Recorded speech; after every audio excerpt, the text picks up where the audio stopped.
Yes. So, as I mentioned, once again, warm welcome to each one of you.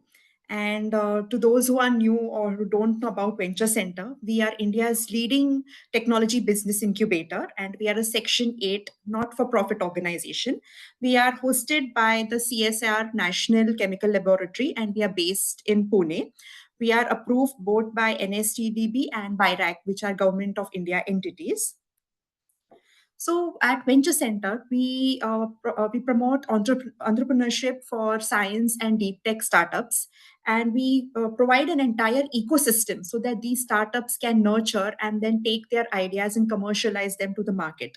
So, what forms the basis of our ecosystem? So, we have a mentoring network.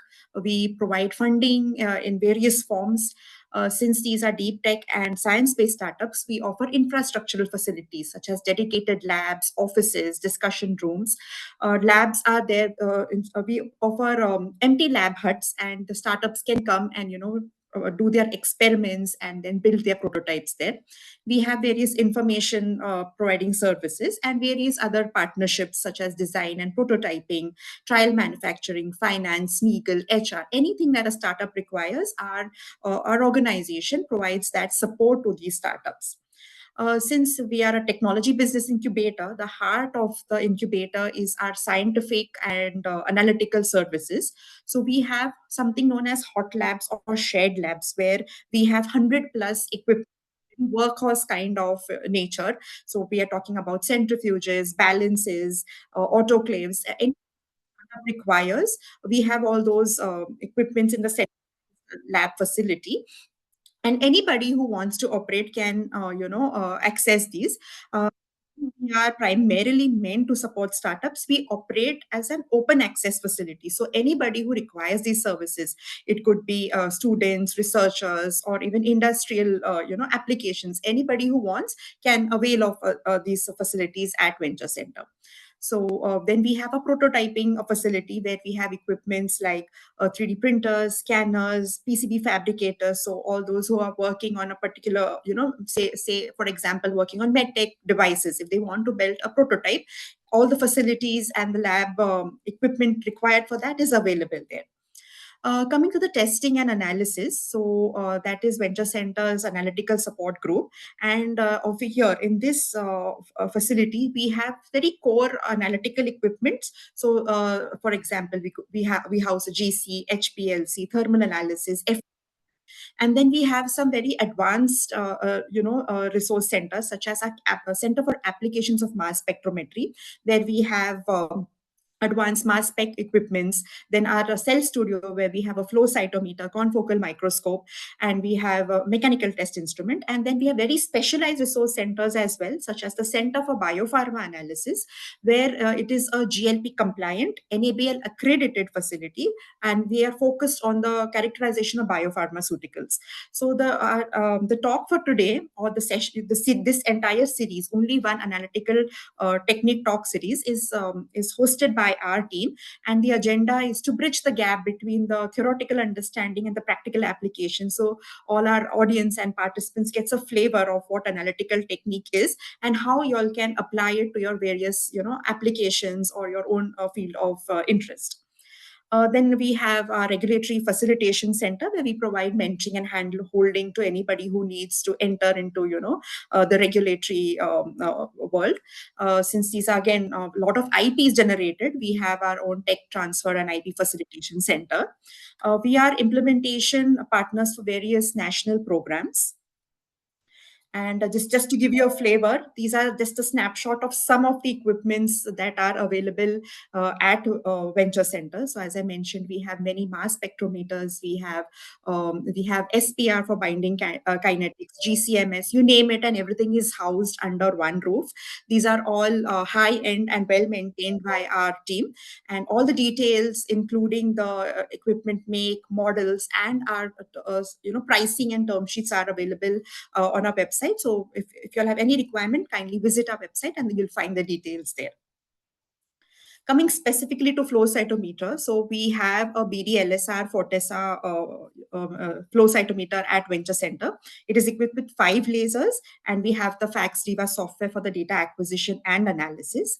And the details are, as I mentioned, on this website. So anybody looking specifically at the flow cytometry services, you all can reach out to us, and we'll be happy to assist you all ahead. So, with that brief introduction about Venture Center and our analytical services, I'll move to the talk for today. And coming to the speaker, we are very happy to have with us Dr. Hemant Agarwal. He needs no introduction. He is a pioneer in the field of flow cytometry, and we are so thankful to you, sir, that you accepted our invitation to deliver this talk today. So, Dr. Agarwal is the co-founder and director of Flow Cytometry Solutions Private Limited. He is an accomplished immunologist with keen interest in flow cytometry. He obtained his PhD in immunology from the University Hospital Essen, Germany. And after that, he joined the Oklahoma Medical Research Foundation, USA, as an associate research scientist in the immunology and arthritis program. Dr. Agarwal has extensive experience in flow cytometry, experimental design, data acquisition, data analysis, presentation of immune phenotyping, intracellular staining, cell proliferation, cell cycle, apoptosis, cytometric bead array, etc. Just to name a few of his techniques which he has worked with. So, with that brief introduction, I now hand over the floor to Dr. Hemant Agarwal to take the session ahead. I just wanted to also mention that, as I said, all our services are available on the website. So please reach out. We are also on social media, so you can follow us.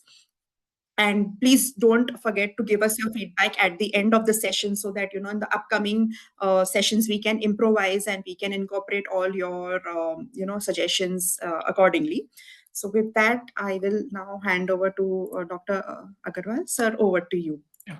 Thank you so much, Adna. Thank you. So thanks for this invitation, and it's always a pleasure to come back to Venture Center, because Venture Center, it's very close to my heart, because in my initial days of my company, Flow Cytometry Solution, we had a very big collaboration with Venture Center, and we did a lot of activities at Venture Center. It's one of the best centers for doing your any kind of analytical technology, and showed you like so many different things are present under the same roof. So I would encourage each and every participant here, if you really want to do try any kind of assay, please don't hesitate to contact them, and they are one of the finest people I know in India that who are ready to help you out. So with these words, I'm really glad that I'm here, though virtually, but I'll be very happy to talk about flow cytometry. So Edna, please do let me know if you are able to see my screen. Now I'm starting to share my screen. Is my screen visible? Yes, sir, your screen is visible. Okay. And you're audible as well. Great. So one more thing I can do, I can have the chat box near to me. So in case if anyone is having any questions, do not hesitate to write in the chat box, and we'll take your queries, okay? And as Edna said, like this is a technological session. So the knowledge that you are going to gain from these sessions, maybe today's, or if you attended the last ones, you can directly apply to your current or the future research. So let me directly go into my lecture today, which is about flow cytometry and its role in cell health. So before I go into this, I just want to know how many of you who are present here having a previous experience in flow cytometry. You just have to say yes or no in your chat box. My eyes are on that. That will help me to explain the things in that way. Okay. Good. So I can see few yeses and few no's.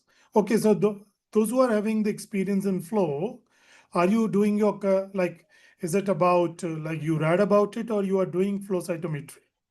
If you are doing, just write it down doing, and if you just read about that, just say just reading.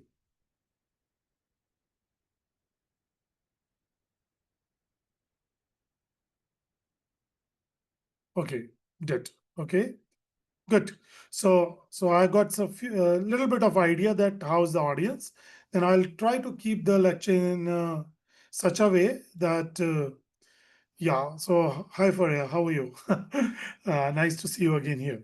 So good. So thank you so much, and let's start with the things. So flow cytometry. Let me uh, first talk about what all we are going to cover in today's lecture. In next 1 hour, we are going to talk about what is flow cytometry. We will talk about what are different parameters which are associated with this technology. What are the different parts of a flow cytometer? Because knowing your machine is very, very important, because that will help you to design your experiment in a correct way. If I don't know the configuration of my machine, then it's very difficult to design the experiment in a correct way. And last but the least, we'll talk about how flow cytometry can be utilized to look at cell health analysis. So today we are not going in all the applications of flow cytometry, but we'll concentrate ourselves towards cell health analysis. First thing first, what is flow cytometry?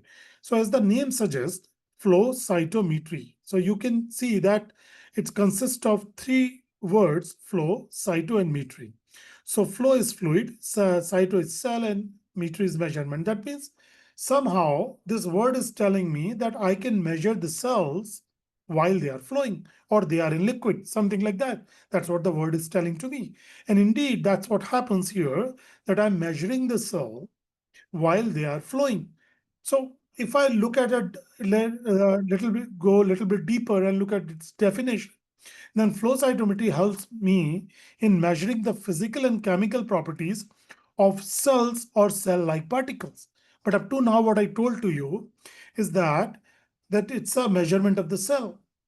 But believe me, your machine doesn't know what you are running on the machine, whether it's a cell or cell-like particles. So if I give an example, some examples of cell-like particles, you can run viruses, you can do exosomes, small particles, nanoparticles. Those things can be run on the same machine, but they are not cells.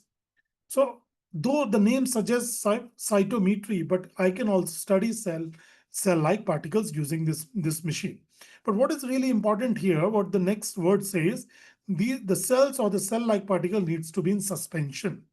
I really can, like in microscopy, I cannot take the section and directly run it on the machine and get the data. That's not possible. What you need to do is that if you have a tissue, you need to create a single cell suspension. And what happens, this single cell suspension, the cells, they pass one by one in front of a laser beam, which is a part of your machine, at a very high speed. And then there the measurements are happening at a very high speed inside the machine. And the power of this technology comes from its ability to analyze multiple physical and chemical characteristics simultaneously on a large number of events. What does it mean? Let's say I give a classical example here. If I have a whole blood, RBC lysed, and I'm interested in looking at only my one population of WBCs, that is, let's say, T regulatory cells. So do I need to really first remove rest of the cells and do the analysis with flow? The answer is no. You can do the study of your T regulatory cells in a mixture of cell. Even if if your population is very rare, even if it's 0.01%, still you are able to analyze that population in a mixture of cell. That's the power of this technology. And these measurements are made at a very high speed. And using these measurements, a specific subpopulation can be identified from large number of populations, and you get a numbers. That makes it even a better technology because you get hard numbers, percentages, absolute numbers, their intensities. You can get a lot of things using this technology. In short, I can say this technology is somewhat that analyze is what that which analyzes a heterogeneous cell population one cell at a time and can count and even isolate the different cells. So they are the machines which are also available as a flow cytometers, which can even physically sort the cell for you. And those machines we call them as cell sorters. So not only analysis, you can take it out from the machine and you can further do your genomics, transcriptomics, whatever you want to do with that cell, or even if you want to culture that, if you want to grow that cell, that is also possible. Good. So now why to use this technology? Suppose I want to count more 10 around 1 million events. Then the first technology which comes to my mind is microscopy. Yes, you can count with microscopy, no problem, but it can take hours or days. If you really want to count each and every discrete cell, I'm not talking about multiplying with the dilution factor. But then you need really long time. But if you go with flow cytometry, the same thing can be done in few minutes. Not only that, it generates a highly statistical and reliable data. And I'm not saying that as you are not able to count 10 million, 1 million cells with microscopy, you take the microscope and throw it out from your lab. No, never. Microscopy plays a major role with any uh, in your research, and it's an integral part of any good cell biology lab. What I'm saying here, it's a complementary technology to microscopy. What microscopy cannot do, this technology can do. But as I told you in the previous slide, that I need a single cell suspension. So when I'm creating a single cell suspension, even before running the cells on a flow cytometer, I need to make sure that my cells are single cell suspension. So how I'm going to do? I will take an aliquot of my cell preparation and check it under the microscope. So microscope is very, very important. But what the flow cytometry can give it to you is that it can count millions of cells in no time and also help you to measure the physical and chemical properties of your cell and cell-like particles, and that to the subpopulation of your cell types. So if I directly compare microscopy and flow cytometry, here because we are working on sections, localization of antigen is possible. If I do fluorescence microscopy using fluorescent labeled antibodies, but here you cannot tell where antigen is because you get these kind of a graph that we call dot plots. Each dot here represent one cell or one event. Okay, but I really don't know whether that the antigen that I'm targeting using those monoclonal antibodies is present over the cell surface or inside the cell. I need to have that information prior to do my flow cytometry experiments. But in microscopy, you also know that get to know that information before. But at least you can see during analysis that whether it's over the surface or inside the cell. But that's not possible here.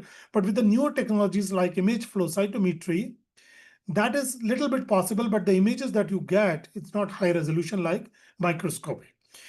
If it's microscopy, you get a poor enumeration of your cell subtypes. But here you can get the discrete numbers and can analyze many cells in a short frame of time. Here the tissue architecture is intact. That means if you take a section of any tissue, suppose if this is the middle one is my uh, cell of interest, then I know which other cell types are near to my cell of interest.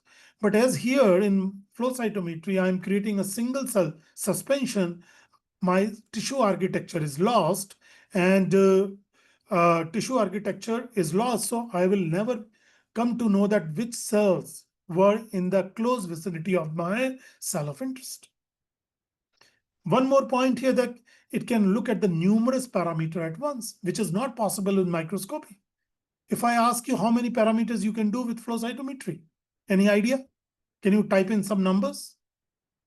Or you can think of how many different parameters, or that means the markers I can do, or how many different cells I can study using 20 to 30. Okay, that's a good number. But if I tell you that I can do 50 plus, so that is something like make it a high throughput technology.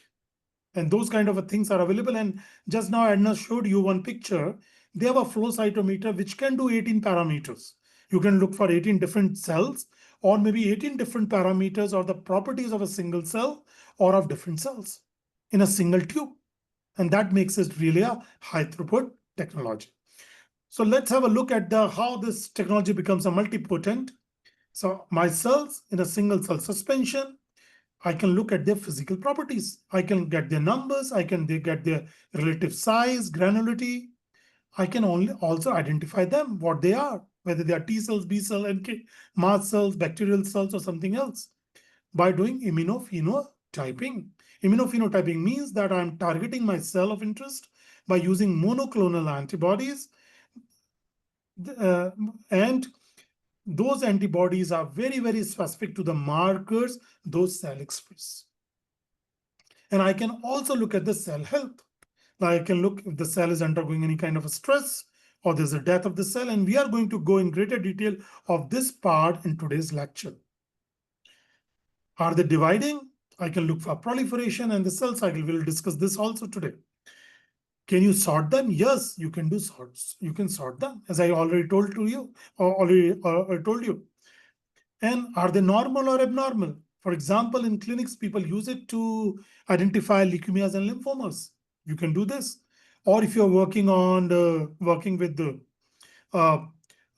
bacteria, you can look for, are they metabolically active? For example, you can look for viable but not culturable cells using flow cytometry, which is not possible with the classical culturing them on an agar plate. I hope up to now we are on the same page. Everyone follows what I'm saying. And you are free to type in your questions, and we'll be very happy to take it either during this lecture or towards the end of the lecture. Good. So as I told you, there are different kind of a flow cytometers are available, but if you divide them like broadly, then they becomes like two: analyzers and sorters. Sorters can analyze and can also physically sort the cells, but analyzers cannot sort the cells. So all the sorters are analyzers, but analyzers are not sorters. Keep this thing in mind. This is a very important thing. Now, you must have heard this term FACS. I think every day, whenever you do experiment or you talk to someone about flow cytometry, you use this term FACS. So what is it really mean? It's the meaning of FACS is flow cytometry. Though we started using FACS term as a synonym for flow cytometry, but it's not really the synonym of flow cytometry. So from where this term came?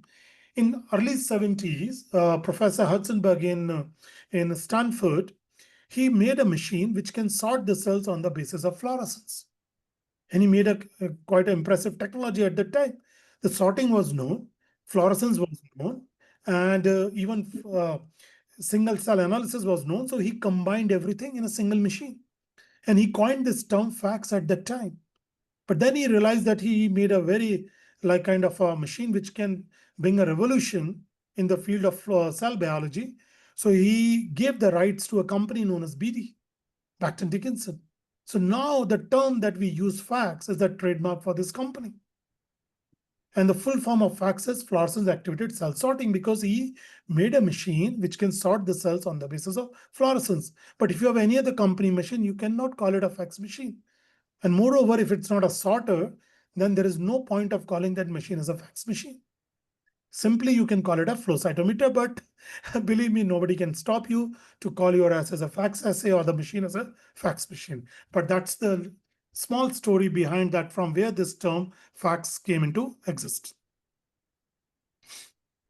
Okay, so what we are really targeting in flow cytometry, we are targeting extracellular markers in the form of ligand receptor addition molecules which are available on the cell surface, or we are targeting the molecules which are available inside the cell, like for example, cytokines, enzyme, signal transduction molecules, etc. But remember, to target these intracellular molecules, you need to fix and permeabilize the cell membrane. Otherwise, your antibodies cannot go and bind to this. So whenever you do intracellular, whenever you target intracellular markers, the protocol is like first surface stain and then do the intracellular staining. That's the way people do it. And I told you that flow cytometry cannot measure the solid tissues. You need a single cell suspension. So your tissue needs to be disintegrated, need to be converted to single cells. You can do using enzymatic way or mechanical way. But what I want is that your cell should be devoid of, or your preparation should be devoid of aggregates, clumps, and debris and the dead cells. So now you decide which method you are going to follow. If you follow the mechanical ways, you know that there will be a lot of generation of debris in the dead cells. But if I go with the enzymatic way, like using collagenase or displaced kind of enzymes, then I get a better preparation. Okay, but what you require is single cell suspension. Without that, you cannot really do flow cytometry. Now, the next thing is that, okay, I have the cells. Can those cells be recognized by my machine? That's a very good question.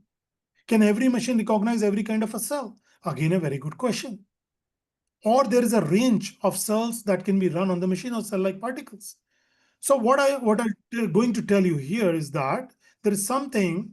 Let me uh, take the annotation here if it is available, or I can take it from my slide. Okay, from here the pen.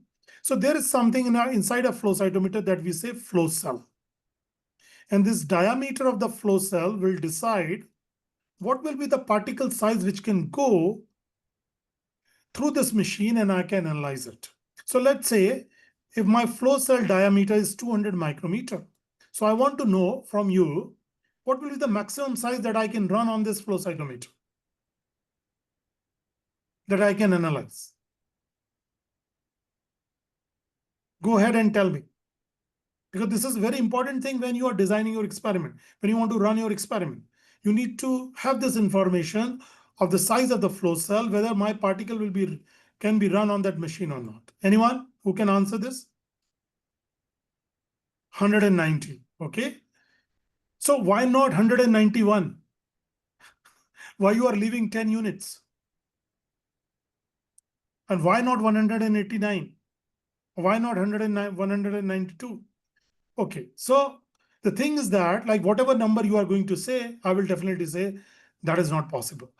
You know why? There's a logic behind it. Because we are preparing the single cell suspension from the tissue, or we are working on cells which are already in suspension. But up to now, I haven't seen anyone who can prepare the cells without clumps. Okay, remember this thing. It's very difficult to prepare single cells without clumps. Now imagine if you're using one 190 micrometer cell and if two cell clumps. So what will happen? My flow cell will be clogged. And every time I'm trying to run such a big cell, it will be clogged. Okay, I can try my level best to prepare a single cell suspension which are devoid of aggregates or doublets or clumps, but it's very difficult. So what could be the right size of the cell that I can run in that case? So there's a rule by Dr. Howard Shapiro, something between 4 to 5 times less than the flow cell. So that means something between 40 to 50 micrometer, we can run it very nicely. I'm not saying that you cannot run 51 micrometer. I'm not saying that you cannot run 100 micrometer on this. You can. But remember, there's a high chances that you can form the clumps and the flow cell gets clogged. Okay, so keep this rule of a thumb in mind that 4 to 5 times. What about the lower limit? This is the highest limit. What is the lowest size that you can run on these machines? On a conventional flow cytometer, we generally say something between 500 nanometers we can run.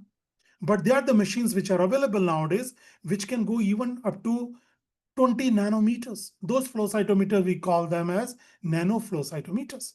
But then before running such a small particle, you really need to make sure that your machine is able to run such a small particle. Suppose, and if you don't know about it, then what can happen is that you will end up analyzing noise as your signal, and which I really don't want. So knowing the lower limit and higher limit of your machine will really help you to look at the right particles. Then suppose if you want to really look for very big particles like 100 micrometers or maybe bigger than that, then at that time you'll look for some very special machines which can run very big particles. The way you have a nanoflow cytometers, the same way you have some machine which can look for macro particles. Okay, so the advantages of this technology is that it's a quick sample processing. In most instruments, you can run 30,000 events per second or even more. And if you're running such a high number of cells, you get a high statistical power. You can study subpopulations. You can even look for rare cell analysis. You can look for stem cells, circulating tumor cells, or different kind of a very rare cells you can look. You can even sort the cells. As I told you, physically you can sort the cells using the cell sorters. And now the modern machines can look for large number of parameters in a single tube. Okay, so keep that the thing in mind as the advantages of flow cytometry. But as you know, with any technology, there are some disadvantages also. So what is the real disadvantage of this technology? I already discussed this. So the first real disadvantage is that you really cannot run the tissue. You need to create that tissue into a single cell suspension, that too with a minimum clumps and debris. Then only you will be able to do a fruitful single cell analysis using flow cytometry. Another disadvantage is that the tissue architecture is lost. So the spatial relationship between the different cell is lost. You will never come to know which cells were there in close vicinity to of each other. So these are two disadvantages that I can think of using this technology. Now, what really happens inside the flow cytometer? So it's a cartoon of inside of a flow cytometer. What is really happening inside the thing, inside this machine? So you can see it has lasers, it has a fluidic system, it has optic system, and it has a electronics and the computer system. And you can also see it as also having the detectors. So look at this point, and you will be able to see get the gist of the story here. That you can see a group of cells, single cells, group of cells, but then somehow the cells start going one by one. And this, when the cells are going one by one, my laser light strikes the cells. Okay, and you can see the light gets scattered. Light gets scattered in all direction, but we don't require detectors in all direction to take the scattered light. So one detector is in the same direction as the incident light. So this detector, which is in front of the incident laser light or the incident light, gives me the idea about the size of the cell. And I'll show you in the next slides how it gives me the idea about the size of the cell. And the measurements which are done at the 90-degree angle of the laser light can also give me the idea about the granularity of the cell and the signals which are coming from the fluorescent labeled antibodies. So here, this is a very kind of a basic machine. One laser, 5 detectors. 2 detectors are for the scatter. These are for the scatter. And 3 detectors are for the fluorescence. So this machine, I can say this is one laser, 3 color machine. So same way you can have a 2 laser, 6 colors, 3 laser, 10 colors, or 3 laser, 13 colors, or 4 laser, 15 colors, or 5 laser, 18 colors, or maybe 3 laser. So this way, the more the number of lasers, more the number of detectors, more the number of parameters you can do from a single machine. I hope up to now, whatever I covered is clear to everyone. So now, how did this really happens? So my cell is going one by one in front of the laser light. You can see laser light strikes the cell. Some light goes inside the cell and get reflected or refracted. Or in simple terms, I can say there's a bending of the light. And some light goes from the side of the cell like this. So the light which goes from the side of the cell can give me the idea about the size of the cell. Yes or no? And the light which gets bent when striking some molecule inside the cell can give me the idea about the granularity of the cells. More the number of granules are there, more will be the bending of the light. As simple as that. Very simple way to understand that how the scatter properties are generated with flow cytometry. Let me go to the next slide and you will be able to understand that. So the size of the cell we measure using forward scatter, or in short, we call it for FSC. So it measured along the axis of the incoming light. We call it a diffracted light, roughly proportional to the cell size or the cell surface area. Always use this term roughly proportional or the idea. You know why? Because I really cannot get the real size of the cell using the traditional flow cytometry. I cannot, unless until you work on the machines of flow cytometer which works on a Coulter principle. Otherwise, you cannot get the real size of the cell. So you need to know the real size of the cell using the technologies like microscopy, whether it's a 2 micrometer, 10 micrometer, or 20 micrometers.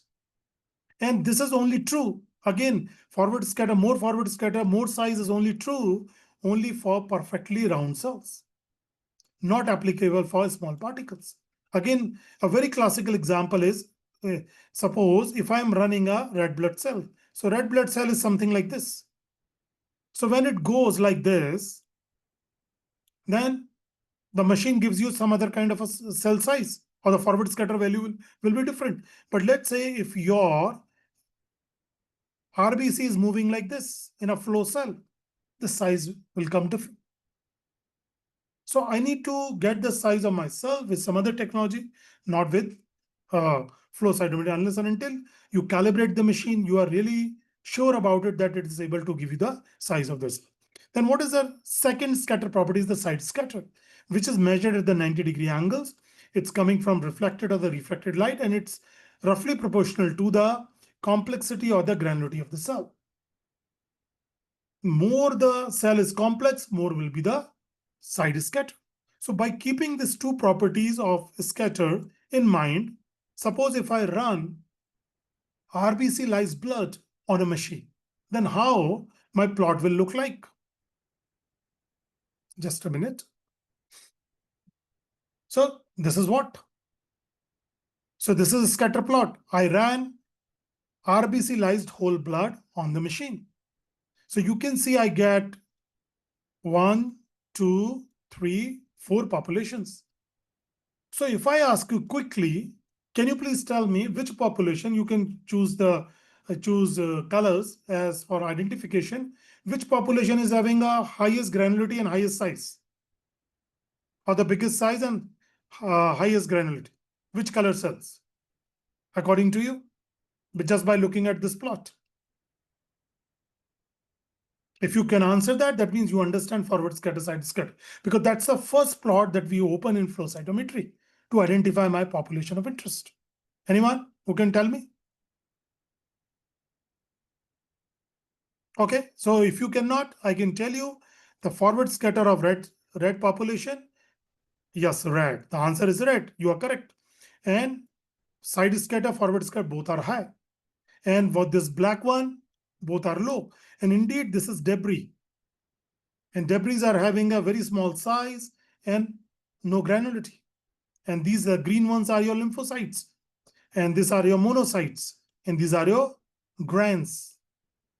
As simple as that. So without even adding any kind of a markers to the analysis, you are able to identify 3 different populations.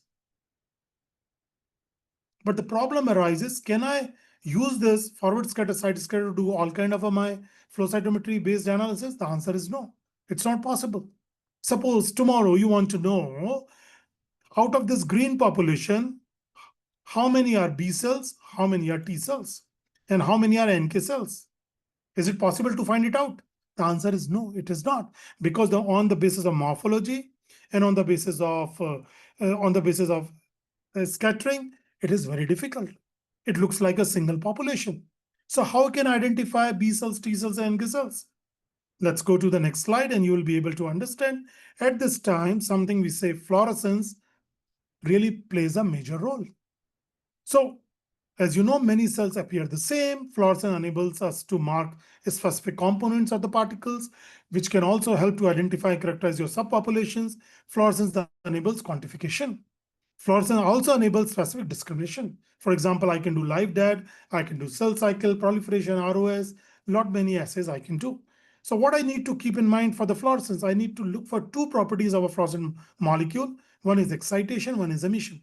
Why it is important? Because if I know the excitation properties of my fluorescent molecule, I can see whether my machine is having the appropriate laser to excite the molecule. If I know the emission spectra of my molecule, I can go back and check in my machine whether this emission will be taken care by my machine or not, by having the right filters and the detectors inside the machine. So knowing these 2 properties of any fluorescent molecule that you are going to use on the machine is very, very important. So this kind of a plot that you can study the spectral viewers, which are available online, offline. You can check that at what wavelength it gets excited, which is a lambda max excitation, and what is the lambda max emission. In this case, it's a FITC molecule, fluoroisothiocyanate. I can see 495 is the lambda max excitation and 519 is the lambda max emission. So accordingly, I can decide whether this molecule is good for me or not when I want to run it on my machine. So how these fluorochromes are really available? So these are available as dyes. They can be available as tagged with your antibodies, or they can be available as fluorescent proteins. So for example, if I want to choose, they are tagged with the antibodies, I can choose fluorescent proteins like P, APC, PerCP, etc. I can go with synthetic or small molecules like FITC, Alexa floats, etc. I can also look for tandem conjugates like P Cy5. These are the combination of two fluorescent molecules, P and Cy5. These are we call tandem dyes. We can also look at the quantum dots. So these all are available. You need not to like generate in your lab. Monoclonal antibodies tagged with these fluorochrome molecules are available in the market. You just have to see which one is good for you, which antibody you want to buy, as per which antigen you want to target, and as per the configuration of your machine, which fluorescent molecule you want to get tagged with your antibody. So this is the way the antibody looks like, fluorescent labeled, and it goes and sit with the over the cell surface. If it's a surface marker, with fixation formulation, this can go inside and tag with the intracellular markers. So there are two kinds of stainings that we do in flow cytometry. One is direct labeling, that cell plus the fluorescent label antibody and done. One is that you have an unlabeled antibody, the primary antibody. And then once after the primary is done, you add a secondary antibody, which is tagged with the fluorescent molecule. So it's a two-step, this single step. Generally, we prefer the first step because it decreases, because the two-step can increase the background in the staining. So when I run this on the machine, you can see I get signals in these detectors. These detectors, my fluorescent detectors, my fluorescent detectors get the signal. And how come a particular light goes to the detectors? They are the filters in front of these detectors. They decide that which light will go inside the detector. So I give you one example here. It's a FITC molecule. I know lambda max emission is 519. So the filter that I use in front of the detector is we call band pass, BP. And the rating of BP is 530-30. So 530-30 means 15 plus 15 minus. That means a light which is between 515 to 545 can go to this detector. And I know my lambda max of FITC comes in this region. So only green light will go to this detector. That's the logic behind getting the green light in this detector because of the bandpass filters. If I don't have the right filter in front of the detector, I can get all kind of a light. But how the light gets filtered? Because of different filters which are available. Mainly are three kind of filters: short pass, long pass, and band pass. Band pass is always in front of your detector, which takes the light. And the light goes into the detector in the form of photons. So further, what happens? These photons are converted to photoelectrons, and photoelectrons to voltage pulse to digital values by using the ADC inside the machine, analog to digital converter. And that analog to digital converter then gives me the hard values. And from that, those hard values, we get the dot plots or contour plot or all kind of a plots in flow cytometry. So how I can look at the data in flow cytometry once it is generated by the detectors? I can look at the 1D parameters. I can look for 2D parameters. So how the 1D parameter is? So suppose if I added anti-CD8 antibody, which is against the cytotoxic T cells, labeled with FITC, I can get a positive population, I can get a negative population. And some of you might be wondering that why I'm getting a 2 population when I'm adding the CD8 antibody. Either the cells will bind or cells will not bind. You are correct. The cells which bind the antibody will give me the positive. But from where the negative is coming? So this negative is coming from the cells which are not binding the CD8, but they are still on the graph because in flow cytometry, we also try to accommodate the cells with their autofluorescence or the background fluorescence. Suppose imagine if I just have this peak, single peak on the plot. Can you tell this peak as a positive or negative? The answer is no, you cannot.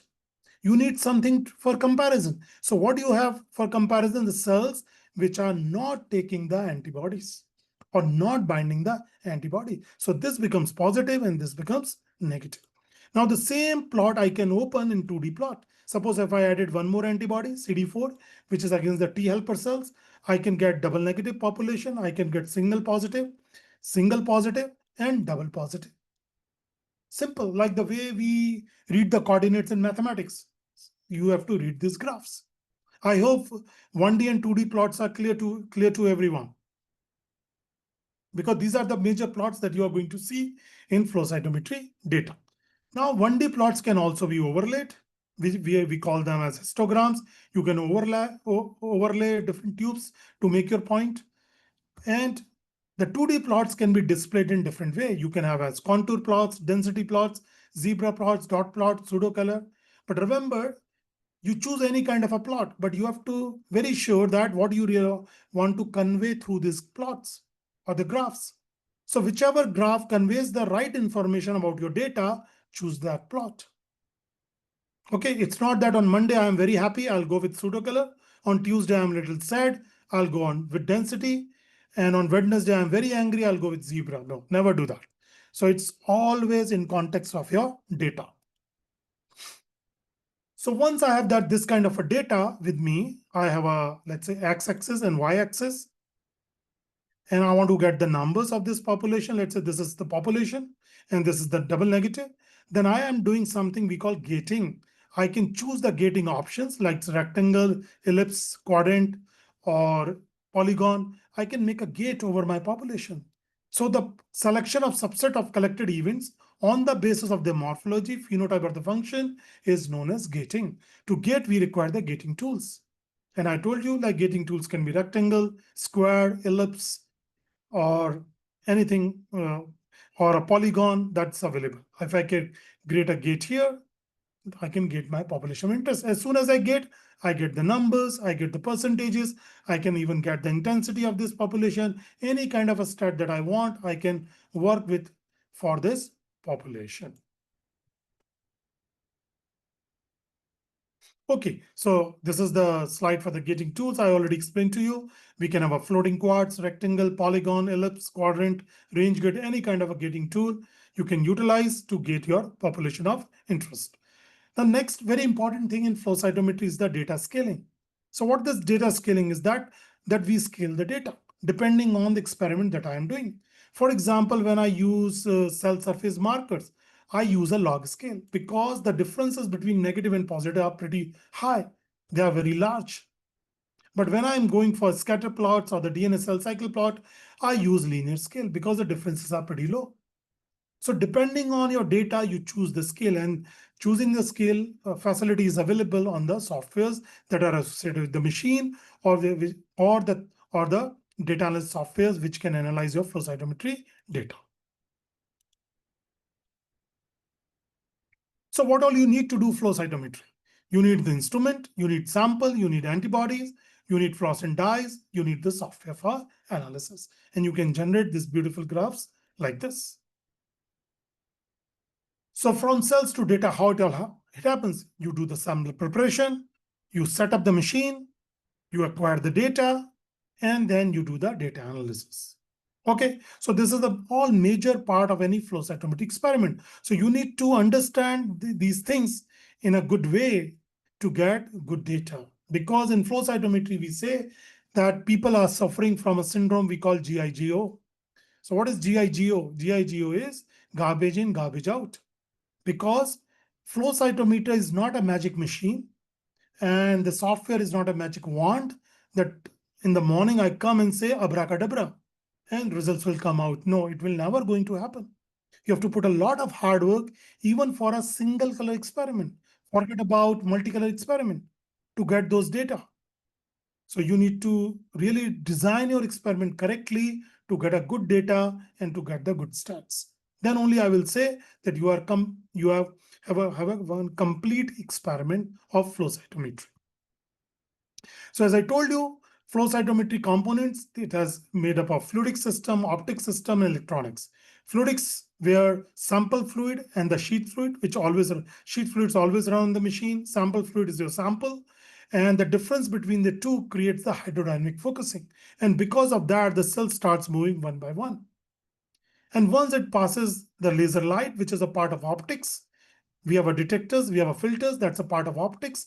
Your photons goes to the detector, which comes the part of electronics and the computer systems. Now what happens, these photons, they convert to photoelectrons, and photoelectrons are converted to voltage pulse like this. This is a voltage pulse which is having area, height, and width. Okay. And this voltage pulse is fed to ADC, analog to digital converter, and this gives you the raw values. And from this raw values, you are able to create these kind of graphs. Okay, that's what all happens inside the machine. So knowing your machine is very, very important. How many lasers are there, which filters are there, how many detectors are there. This will really help you to design your experiment correctly. Even knowing which kind of a fluidic system you have. You have a syringe pump system, or you have a volumetric system like peristaltic pump, or you have a pressure-based systems. So that will also help you to design your experiment correctly. Now, in the last 15 minutes, I'm going to talk about how flow cytometry plays a role in cell health analysis. But before I go there, is there any question that, that I missed? So there are a couple of queries in the chat box. Do you want to take it up now or at the end of the session? I can take it now. There's no problem. I can see this one. Does the So, cell density yes. matter? Does the cell, yes, this is a very good question, Aarti, that you're asking. Does cell density matters in the analysis? Yes, a big yes. You know why? Let's say I am working on rare cells, which are, let's say, 0.01%. And I want to work on cells which are around 20%. Let's say around, we call it a B cells. And this could be, let's say, T regulatory cells. So how this information will help me to design my experiment correctly. So I know the Tregs can be analyzed. Let me erase this and write it down. Tregs requires the markers like CD3, CD4, and FOXP3, which is a transcription factor intracellular. Now, when I'm choosing the fluorochrome molecules, it will really help me that knowing the antigen density or the cell density, that which fluorochromes I'm going to keep. For example, FOXP3, I know it's intracellular. So I want to go with a bright fluorochrome here, like PE or BV421. I will never go with FOXP3 with like something like a FITC, which is not that bright. So knowing antigen density is really help me, or the cell density. Similar way, suppose if I want to work on CD34 cells, which are my hematopoietic stem cells, I will take this marker on a bright fluorochrome like PE, but not on FITC. So, and the other example that I gave, if like the B cells I want to target, I know the density will be around 20%. I can choose my B cell marker like CD19 or CD20 on a FITC molecule without any problem. So knowing the cell density also helps, and also it helps that how many events you are going to acquire on the machine. If my population is 20%, maybe I can acquire, let's say, 50,000 events. I still going to see a good number of events. But if my events are like 0.01%, then definitely I will acquire large number of events so that I can get a good population of my T-Rex cells. Got it? I hope this is clear. Next one. What is the next question I can see here? Can we do nano emulsion? So Ashutosh, the nano emulsion, what do you mean by nano emulsion? Because as I told you, we need a single particles to run on the machine. So if emulsion is like something very thick, then I would never recommend you to run on a flow cytometer. But if it's like you want to check the nanoparticles, okay, with and it's not that thick, it's like diluted, then you can check what size of a nanoparticles are there on the machine. But you need to know what is the size of your nanoparticles. And conventional machines cannot go below 500 nanometers. So you need to look for a special machines which can look for the nanoparticles. So Adna, I think these were the two questions, or am I missing anything else? Right. So there were only two Okay, on good. the group, on the chat box right now. Yeah. Perfect. So there's one more coming from Aarti. Sir, I have one more question. During the cancer cell analysis for organ cancer, inclusive of drug analysis, is this case, how do you use cancer cell analysis? See, Arti, the way people use flow cytometry for cancer detection is that depending on which tissue they are taking, let's say if there's a blood cancer, so they take the cells, they run it on a flow cytometer, and they compare with the normal profile of the profile of the cancer patient, and they look for the different markers, because the expression level of the markers in a normal person is will be different as compared to the cancer patient. So they compare those things. They see, okay, for example, I give you one example, CD45. CD45 is a pan-leukocyte marker. But when you look at the blast cells, which are the cancerous cells, the level of CD45 goes down. The cells becomes either CD45 negative or low. So that's a hallmark of blast. So I can select the blast cells and can further study the markers, that which are the different markers my blast cells are expressing. And if you talk about the drug, so drug is like, if you treat the patient with the drug, you can look for the analysis of those cells. But the question is, which kind of analysis you want to do when you put the drugs? You want to check the change in the markers, or you want to check whether any cytotoxicity, or you want to check cell cycle. Previously in cancer patient, cells were proliferating in an uncontrolled manner. Like with your drugs, is there the proliferation stops, or there is like cell cycle? Yeah, I'm coming to that. So cell cycle, you can look for the phases like G0, G1, S, and the G2M. And with your drugs, if there's an arrest of S phase or G2M arrest is there, you can check using flow. I'll show you the slide. Just give me a few minutes, I'll show you that. Okay, so what are the different cell health assays I can do using flow? I can look for the viability, or I can look for the cytotoxicity assays. The same thing, because I want to check whether my drug treatment is increasing any kind of a cytotoxic effect like live or dead. I can look for cell proliferation. I can look for apoptosis assays. I can look for oxidative stress assays, that if I add something, is there any production of reactive oxygen species inside the cell? Or I can look for there's any change in mitochondrial membrane potential. So these assays I'm going to discuss today, and you can think of utilizing any one of them in your current or the future experiments. So viability assay, very simple assay, that I am treating my cells with some drugs, and those drugs are like they induce death, for example. So how I can do using flow? One way is that you take an aliquot, go under the microscope and do the trypan blue staining. But that kind of a thing is like after a few cells, I really don't know whether I'm counting the white cells or the blue cells. But in flow cytometry, you can count millions of cells in no time. So here I'm showing you the assay using PI. PI is pyridium iodide, which cannot normally cross the cell membrane and cannot go and intercalate with the nucleic acid, DNA or RNA. But once the membrane is compromised because of the death of the cell, the PI can go inside the cell and intercalates with the nucleic acid. Okay, so it can paint the nucleic acid. So if I run on a flow cytometer and this is a histogram, my dead cells will be positive for PI and my live cells will be negative for PI. So I can make a gate over here, I can make a gate over here and ask my computer to give me the numbers. Suppose if this is like 20% and this is, let's say, 80%. So I can say I have 80% live cells in this preparation and 20% are dead. Okay. I hope this is live dead assay is clear. This we call cytotoxic assay. I can see one more question. How do operators adjust, decide the gain value for different dyes for experiment? This is a very good question. Shamli, and it requires experience actually, how to set up the machine. So you set up the machine normally for all the detectors using the unstained. That there are three methods that we use. One is eyeballing. So eyeballing means that you take unstained and try to bring all your data on left hand side of the graph. Like for example, this is my graph and I'm running the unstained. This is, let's say, detector number 1. This is detector number 2. So I am doing the eyeballing. I'm changing the voltages of the gains in the case of APDs and voltages in the case of PMTs when you use these two different detectors in two different kind of a machines. So I try to bring my population here. Okay, this is, we say, eyeballing method.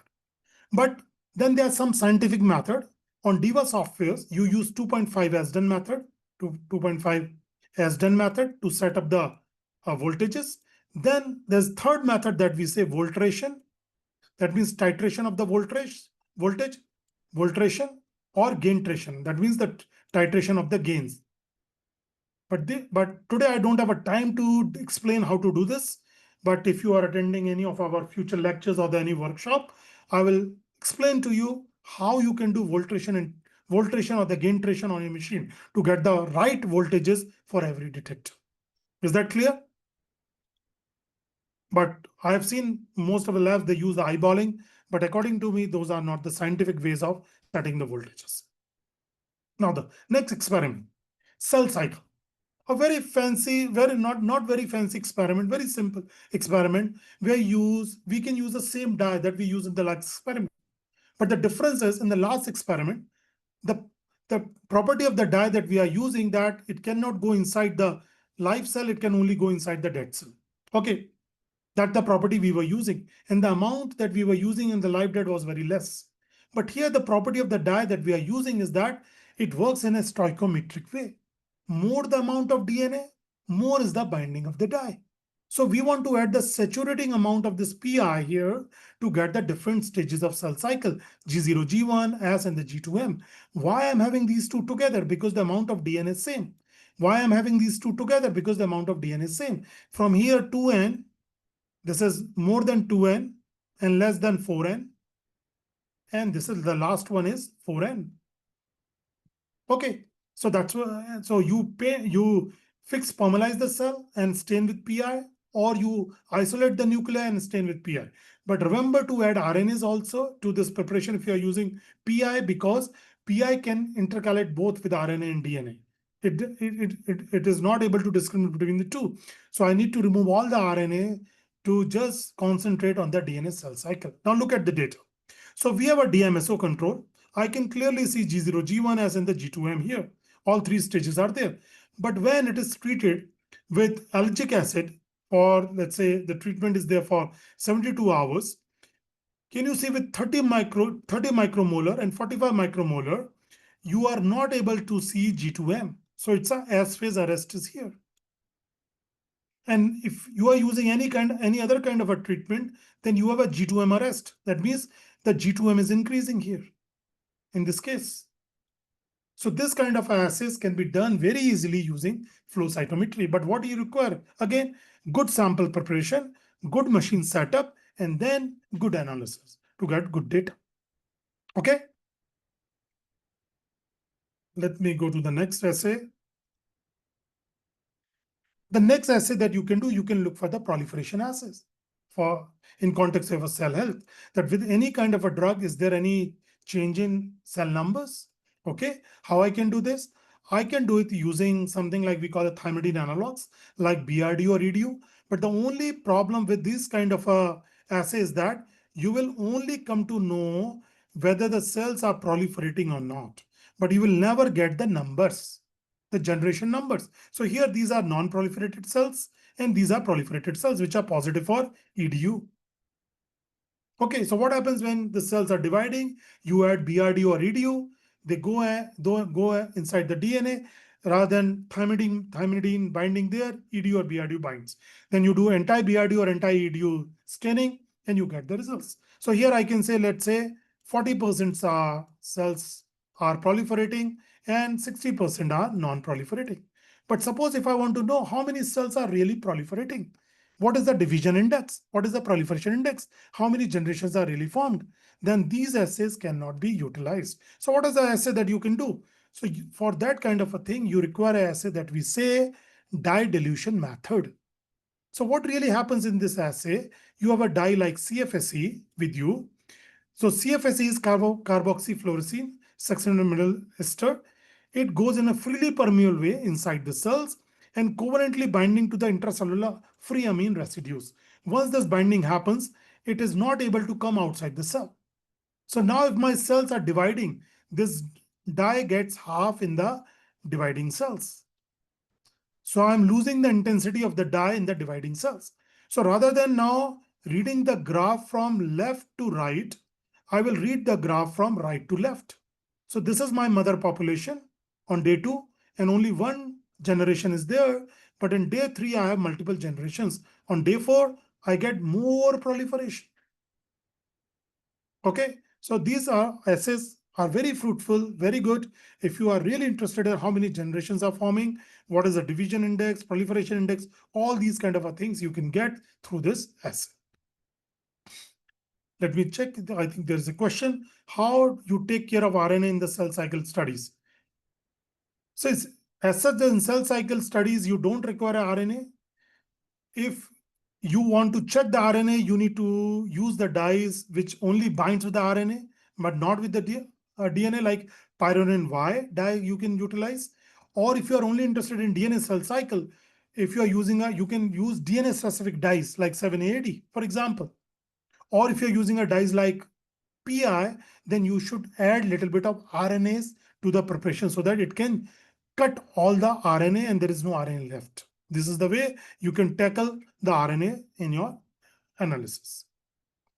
Okay, so next assay that I want to discuss is the apoptosis assays. So apoptosis, never ever think that it's a single stage assay. Sorry, it's a single stage phenomenon. No, it's not that, it's not on and off that apoptosis happens or not happens. It is like that multiple stages are there of the apoptosis. And for multiple stages of apoptosis, not a single assay will work. The different assays are there for the different time point of the apoptosis. You have a look on this. Very early, there's a upregulation of caspases or the activation of caspases. So I can do caspase assays when I'm in an early apoptosis stage. It can be also utilized for mid and the late stage. So this assays can be utilized for all kind of stages. But I really want the early, then this is also a very good assay. Mitochondrial permeabilization, that means change in mitochondrial membrane potential. I can do this for early, mid, as well as the late. But if I want to look for the membrane alteration, I'll tell you what is the meaning of alteration in the membrane. Then I cannot look something like a early stage of the apoptosis. This is starts coming mid or the late. So I need to choose an assay which can target my mid or late apoptosis. If I'm looking for the morphological changes, that means there's a detection of blabbing, apoptotic bodies, or nuclear fragmentation, then I'm going into the late stage of apoptosis. But then remember, this is a point of no return. That means the cells cannot come back anymore. So these assays, one or two assays out of all this, I'm going to discuss in this lecture. So start with the caspase. So what are these caspases? So caspases are proteases that are activated upon cleavage at aspartate residue at the earliest stages of apoptosis. So several caspases are important for apoptosis like caspase 3, 8, and 9. So methods to measure caspase cleavage include fluorogenic substrate and detection with antibodies specific to the cleaved forms of caspases. So here, if you look at it, this is the total cells DMSO treated. Forward scatter, side scatter. So I select everything other than the debris. Then I put my data here. So first 3 pictures are for the DMSO. No induction of apoptosis. I'll show you how we are inducing the apoptosis. So you can see that we are getting some background for caspase activity. Caspase antibody is now P labeled. So some cells are caspase positive, which are around 3%. So this is the same data on 2D plot and 1D plot. But when you treat these cells with camptothecin, which is a DNA topoisomerase 1 inhibitor, for about 4 hours, then what happens? The cell starts undergoing apoptosis. Now, if you look at the same data, you can see this population starts coming up. There are around 26% apoptotic cells, which are caspase 3 positive. So I can call these cells as early apoptotic cells because they are showing you caspase 3 staining, active caspase 3 staining. Okay, so next one. Now I'm going from the early to the mid. So mid is like when there is a change, there's a membrane alteration. So what is this membrane alteration? In normal cells, what happens? Your PI, phosphatidylserine, PS, sorry, not PI, PS, phosphatidylserine is towards the cytoplasm in this orange color. It's towards the cytoplasm. But when cells undergo apoptosis, they come over the cell surface. So we know that when they come over the cell surface, there is a protein molecule known as annexine, it is having a high affinity towards the phosphatidylserine in presence of calcium. So I can buy annexine molecule from the market, which is labeled with some fluorescent molecule, and I can do the staining. So here the staining is done this way, that we use viability dye plus the annexine molecule and look for the early apoptotic cells. The cells which are only positive for annexine 5, we call them early apoptotic, and the cells which are positive for both viability dye as well as annexine, we call them dead or the late apoptotic. So this assay is really good to look at the early or the mid phase of apoptosis. And this assay only works in presence of calcium. This should not work with PBS because we require calcium for this binding. If calcium is not present, this binding will not happen. Now let's move further. Let's move towards the late stage. In the late stage, we can do something we call a tunnel assay. So what this tunnel assay is really is. So as the name suggests, you can see terminal deoxynucleotide transferase, DUTP, NIC, and labeling. So we use T from here, from terminal, U from DUTP, N from NIC, E from and L from labeling. So the term comes or this tunnel. Okay, so what really happens here, as you can see in tunnel, when cells are undergoing apoptosis, there is a formation of nicks in the DNA. So there is a formation of like a free 3 prime 3 prime OH 3 prime like we call 3 prime OH ends are formed. So now in presence of TDT, which is the enzyme terminal deoxynucleotide transferase, we add BRDO. These two things are added from outside. So what happens in presence of TDT, BRDUTP, which are 5 bromo, 2 deoxyuridine, 5 triphosphate, they get bound here at 3 prime free ends. And then you add anti-BRDU antibodies. So you get a staining. So if there are the nicks are there, then only the staining will happen. Otherwise, there will be no staining. So if I take this data and look it on flow cytometer, you can see x-axis is the DNA dye, y-axis is the anti-BRDU staining.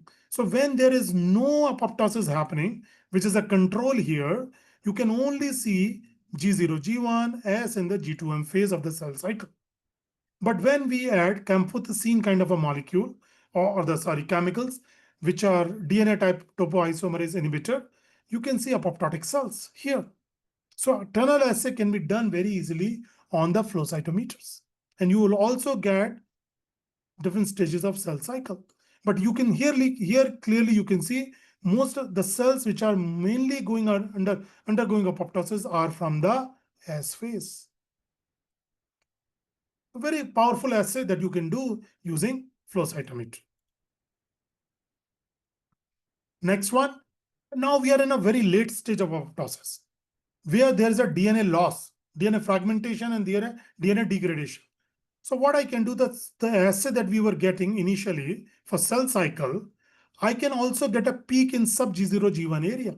That means these cells are having a less amount of DNA as compared to this one. So this could be my very late apoptotic cells or the apoptotic bodies. If I take the image of this, you can see they're forming the bodies like this. And if I take the image of my G0, G1 peak, they look like intact cells. So this can also be done to check the very late stage of apoptosis. Now, the next 2 slides more, and then we can take the more questions.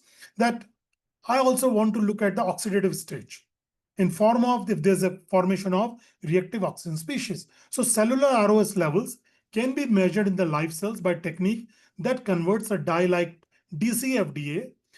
On oxidation, it converts to a DCF, which is fluorescent in nature. As such, DCFDA is not fluorescent in nature. When it comes in contact with reactive oxygen species, then only it gives you the fluorescence. So in this case, we are checking my neutrophils. So if I take the neutrophils in a control, the histogram is here.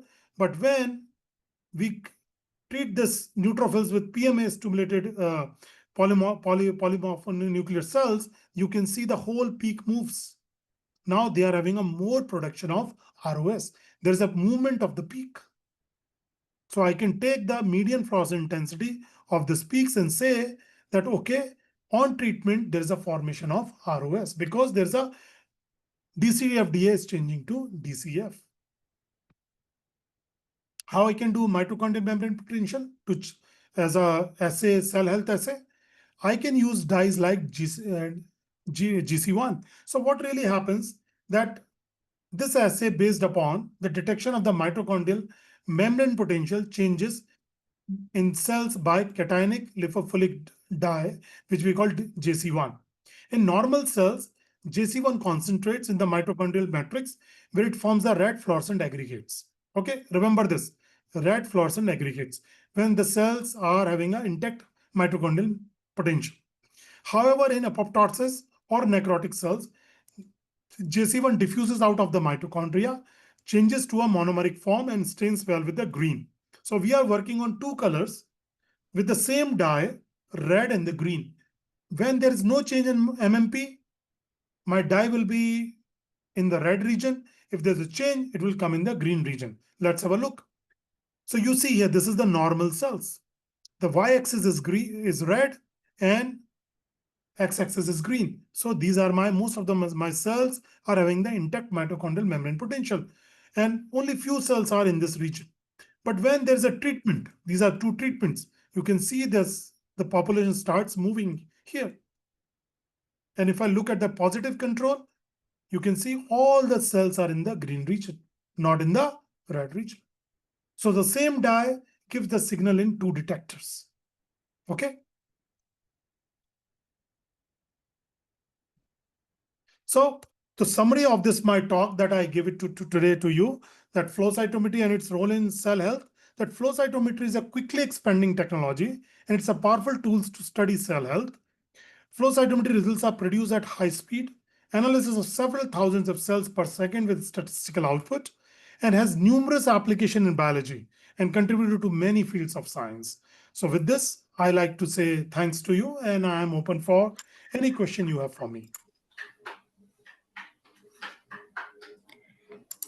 Sure. So, think while Sir takes a break, a short break, maybe we can quickly have spend the next few minutes on any questions you all have. Participants, you all can even unmute yourselves and have a direct conversation with Sir. I think we have addressed all the queries in the chat box, but in addition to that, if you all have any queries, Sir will spend next couple of minutes addressing Yeah, them. I'll be happy to take any queries. Yeah. Can I go ahead? Yeah, please. Yes, So please. actually, I have two questions. One is that when we are designing a sample, like might be it is automatic process only, but how it is ensured that the flow of the single cell is passing through the laser? Yeah, that's a very good question that you are asking. Very good question. So how we will make sure that my machine is able to only do a single cell analysis. So let me share one slide with you. And because we have to run my samples in at a particular rate that we say flow rate. Let me pull up a slide. Just a minute. And I'll show you when you look, analyze the data also, you can make it out whether it was ran properly or not. So you can check the fluidics without any problem. Because of the paucity of time, I didn't cover that, but I'm glad that you are asking that question. Thank you, sir. Yeah. Sir, by the time your slide gets open, I have another question Yeah, too. you can go ahead. My Uh, slide is ready, but you can go ahead. Yeah, the question is that once I have utilized a particular sample for analysis. Yeah. So because it is a live cell culture most of the times, so then that sample is like, because confluency is one thing which we really look forward for when we use it for the cancer cell, drug treatment for cancer cells, confluency of the flask and all that has to be, it is very important parameter for monitoring. And how do, like, is this particular technique applicable for organ cells? That is my fundamental question. Organ cell Organ cancer. means the tissue, like a lymph nodes and all that, correct? Correct. Yeah. So you just need to prepare single cell suspension. That's it. Yeah, but once the suspension is created, that particular sample has to be discarded. It cannot go back to the system. No, it cannot. See, the That's thing what, is that that, was the question. see, you see here. What happens, because what is really happening here, once the cells, like these are the laser lights, red and the blue. So when the cells are moving, here the cells are moving from below to up. After here, it goes to the waste tank. Okay, so your cells are directly going to the waste tank. But in case if you need to sort these cells, they go to the electrode and they get sorted. So unless and until you are sorting the cells, your cells are going to the waste tank. Now another question that you ask, that how I will make sure that my cells are going one by one. That you need to make sure by running by the speed of the flow rate. For example, here when I am putting a flow rate at low on the machine, you can say they are going one by one, correct? In front of the laser light.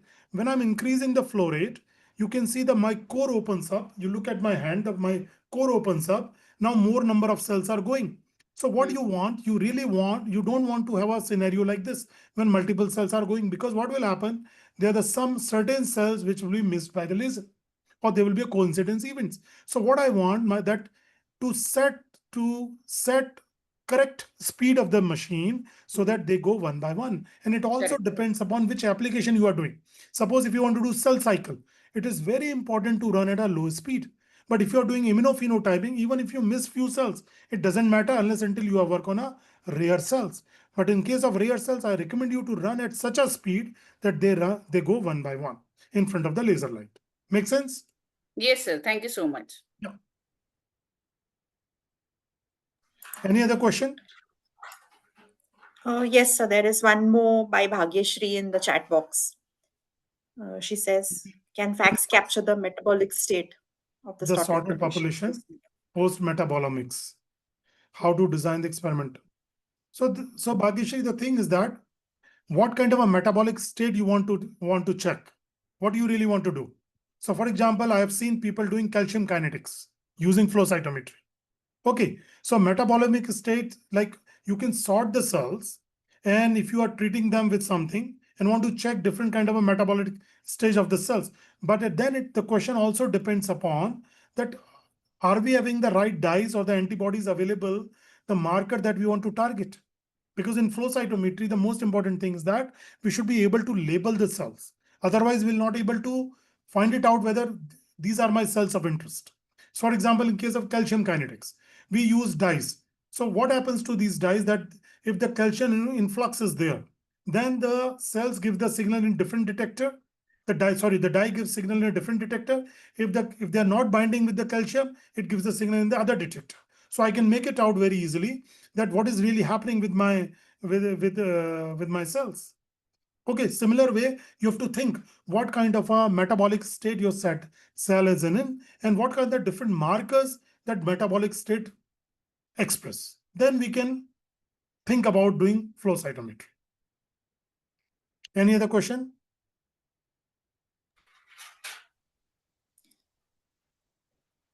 I don't think there are any questions in the chat box. Any last question anybody wants to ask? I just want the email address so that I can ask multiple questions in one go. Okay, let me type in the chat box if Yes. Edna allows. Thank you. Sure, sir. Sure. Not a Okay. problem. Yeah. So this is our email ID, flowsalts@gmail.com. And we'll be very happy to answer your queries in the future also, because this technology is amazing. You just have to see how you can utilize this technology in your current or the future research. Sure. So I think with that, we'll wrap up this session. Before that, I take this opportunity to thank you, sir. Thank you so very much for this very dynamic session on this on such a complex technique. Flow cytometry is not easy to understand, but your insights and the simplicity and the concise way with which you explained, I'm sure all the participants who are new to the workshop have got a very good sense of it, and the participants who have already some experience, I think that has opened up wider horizons, and I hope that all of you all will be able to apply this in your respective research areas. Sir, again, I on behalf of Venture Center team, thank you so much for taking time out. I know you are going to travel very shortly, but you still accepted our invite and you delivered such an elaborate session. Thank you once again. And we'll be happy to, arrange more such sessions in the future, maybe a hands-on session or something for a, smaller audience. Thanks once again. And yeah, thank you all of you all also for taking time out on a Friday evening and attending the session.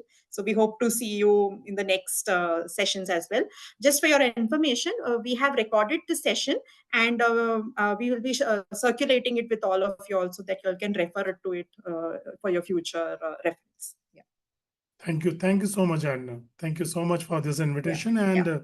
I'm glad if this was helpful for the people, and as email ID is already shared with them, they are welcome to send us an email. We might be get late in answering you, but we'll try our level best to answer your queries. Thank you. Yeah. Yeah.